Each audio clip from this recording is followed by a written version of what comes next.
Inside the football realm, Mbappe is one of the fastest players there is. Mbappe! Oh wow!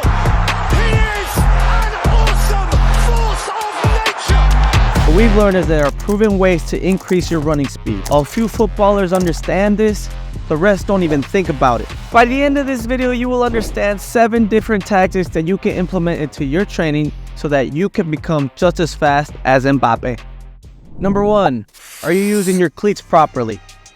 There are 2 different things that I mean by that. Firstly, let's start with your cleats off of your foot. There are thousands of different football cleats to choose from, but if you're serious about getting faster, you want to get yourself a pair that is below average weight. Wearing lighter football cleats means less weight dragging you down, and it will make you move your feet faster, ultimately making you faster. The top 3 manufacturers of cleats have an average weight of 7.5 to 10.5 ounces. What you would want to do is get something lighter, like the Puma Ultra Ultimate. They come in a whopping 5.64 ounces. Now let's talk about the second part, when the cleats are on your feet. You would think that running with your cleats is pretty straightforward, but there is actually a way to use your cleats more effectively to make you faster. What you don't want to be doing is heel striking, which is landing on the back half of your foot. That is guaranteed to slow you down. Heel striking will also increase your foot turnover rate, which is how many steps you take in a minute, meaning how fast you will ultimately go. Instead, what you want to be doing is land on the balls of your feet, and you want to use the top half of your cleats to dig into the ground and push yourself forward. This will give you leverage, elevation, and momentum to shoot yourself forward and go faster than your opponent, which is what we ultimately want. Number 2, resistance running is your new best friend. To truly get up to the speeds of Mbappe, you're going to have to incorporate new training exercises. One of which that I highly recommend for getting faster is resistance running. Studies say that high intensity resistance running improves a runner's 5K time trial performance, meaning how fast you run. Now, what is resistance running, you may ask? It's not your casual jog or sprint around the field. What it actually is anything that is restraining you from running would be considered resistance running. I'm going to give you different examples so you can understand what I mean, and you can choose your favorite to use in your training. The first one we got is the hill run. Find a massive hill in your area and take a few laps sprinting up the hill. Can't find a hill? No problem. You can get a running parachute and do laps around the field with this one. Not too sure you like that one either? That's okay, I got another one for you. You can use a resistance band and put it around your waist while a friend holds the other end while you try to take off running. Now, if for some reason you can't do any of those I just mentioned, the last one that I would recommend for you is getting a backpack, stuffing a few books in there, putting it on your back, and running a few sprints with this on. The point here is that running against a moderate amount of resistance forces the muscles to adapt and become stronger, enabling them to produce more force and power. Number 3, breathing is making you slower.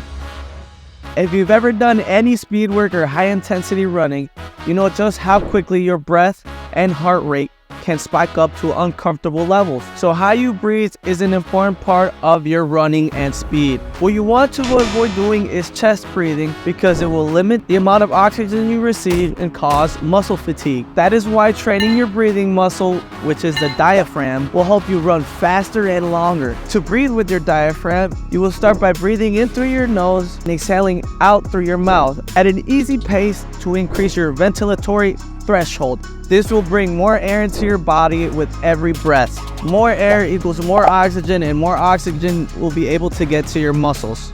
Now, in order to be able to get a stronger diaphragm, I'm going to teach you a simple exercise that you can do by yourself. Simply go ahead and lie on your back on a flat surface or in your bed. With your knees bent and your head supported, you can use a pillow under your knees to support your legs if you want to. Place one hand on your upper chest and the other just below your ribcage. This will allow you to feel your diaphragm move as you breathe. Breathe in slowly through your nose so that your stomach moves out, causing your hand to rise. The hand on your chest should remain as still as possible. Tighten your stomach muscles so that your stomach moves in, causing your hand to lower as you exhale through pursed lips. Pursed lips looks like a little something like this. You may notice it takes an increased effort to use your diaphragm correctly. At first, you'll probably get tired while doing this exercise, but keep at it, because with continued practice, diaphragmatic breathing will become automatic, which is breathing from your diaphragm. We just went over on how you should probably be using your cleats, a new exercise that you should implement in resistance running, and how your breathing can actually be making you slower. But I've got 4 more different tips that will help you to become faster. So let's get going. Tactic number 4. Try a fartlek. The fartlek is a Swedish term meaning speed play. It is a type of speed training that is effective in improving your running speed and endurance. A meta-analysis suggests that fartleks can improve your running performance better than classic endurance exercises.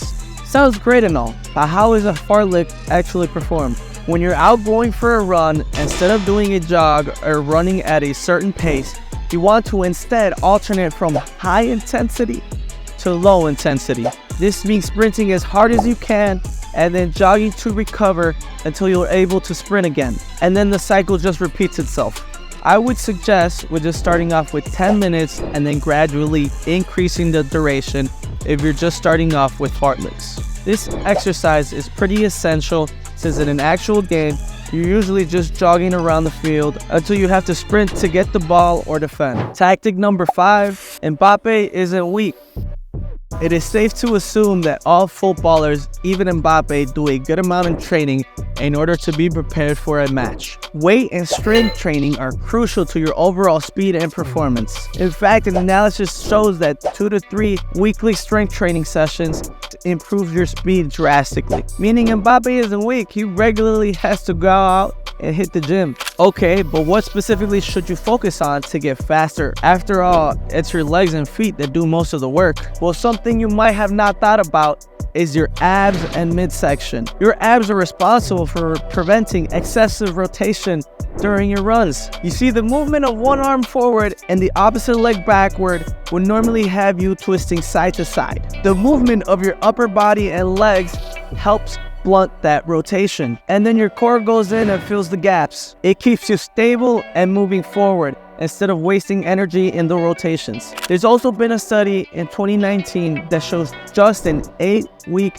ab training program can help you with your running speed. Go ahead and train those abs. Another muscle you want to focus on is your hip muscles. Your hips are essentially the gas pedal for your running. The more you use them, the more you can generate power and speed. Not only that, but your hips help your glutes to fire and propel you forward. That's great and all, but how do you strengthen your hips? An effective exercise that many people use is the box jump. Most gyms have multiple box height sizes you can use, and if they don't, you can always find a raised concrete surface to jump on, just a raised surface to jump on in general. Just remember to start small and gradually progress further. Number 6, plyometric exercises. Plyometrics are another type of training that most athletes, especially footballers, use. Plyos are exercises in which muscles exert maximum force in short periods of time with the goal of increasing power, speed, and strength. Doing these type of exercises, your legs become quicker at landing and pushing off the ground, making you faster and way more efficient. You don't want to do these more than twice a week and never after running. It's best to start with rested legs and gradually build up duration and intensity. Now, in terms of how to do them, I'm going to show you a few different plyometric exercises that you can try in your workout routine. We have jumping lunges, toe taps, high skips, bench or box jumps, and calf drives. Number 7, caffeine. Caffeine isn't just something that can keep you awake, because it can also enhance your running performance when used strategically. Caffeine mostly works by blocking adenosine receptors in your brain, which reduces fatigue and increases alertness. Go figure. It also stimulates the release of adrenaline, which can improve your physical performance, which is why you might see ultramarathon runners with caffeine gel packets to help with their running. Now, in order to strategically use caffeine, you want to consume it 30 to 60 minutes before your race or match. And the amount that you should be consuming is about 1.5 to 2.75 grams per pound of body weight. The best practice would be to test your dosage amount during training and not match day. And remember to stay hydrated with water. Some sources that you can find caffeine in are caffeine pills, energy drinks, energy gels with caffeine, or even the good old classic cup of coffee. One of my favorites. Those are the 7 different tips that you should be using if you want to be able to outrun your opponents and be just as fast, if not faster, than Mbappe.